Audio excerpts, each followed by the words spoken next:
नमस्कार सर्वांना, माझ्या यूट्यूब चॅनलमध्ये तुम्हा सर्वांचे मनापासून स्वागत आहे। तर आज आहे चतुर्थी। सर्वप्रथम तुम्हा सर्वांना गणेश चतुर्थीच्या मंगलमय शुभेच्छा। आज चतुर्थी असल्यामुळे मी आज बाप्पासाठी नैवेद्य बनवला, त्यानंतर सुंदर अशी देवपूजा केली। खूप जास्त प्रसन्न वाटत होतं देवघर। रोजप्रमाणे मी जप केला, त्यानंतर सर्वांनी मिळून आम्ही आरती करून घेतली। मग आम्हाला जायचे होते गणपती मंदिरात। छत्रपती संभाजीनगरमधील काळा गणपती मंदिरात जाणार आहोत आम्ही, म्हणून मी पटपट घरची कामे आवरून घेतली, मग निघालो। आज खूप दिवसानंतर ह्या मंदिरात जाण्याचा योग आला होता। ऊनही फारच पडले होते, मग रिक्षाने गेल्यामुळे आम्हाला जरा खूप जास्त वेळ लागला।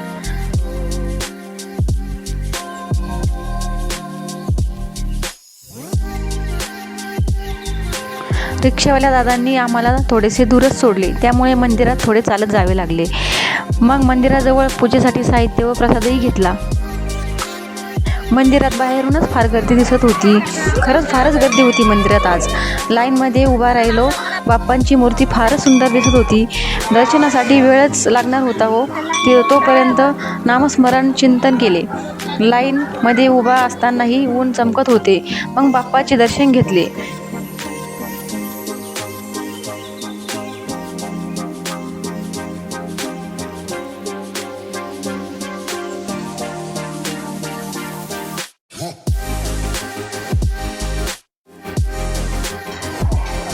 दुर्वा फुलं नारळ अर्पण केले देवांना। सुखी ठेव, सर्वांच्या इच्छा पूर्ण कर, सर्वांना निरोगी ठेव अशी प्रार्थना केली।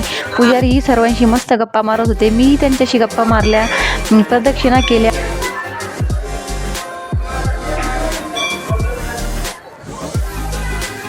खूप आनंदी वाटत होतो। प्रसाद वाटणंही चालू होतं।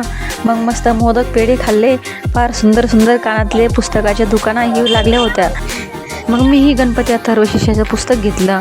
थोडासा गारवा मिळवण्यासाठी मस्त गार उसाचा रस घेतला। घराकडे परत निघाले। असा होता माझा आजचा दिवस। आजचा दिवस माझा खूपच छान गेला। तुम्ही हा व्हिडिओ शेवटपर्यंत बघितला, तुमचे सगळ्यांचे मनापासून आभार। तुम्हाला हा व्हिडिओ आवडल्यास नक्की लाईक व सबस्क्राईब करा। धन्यवाद।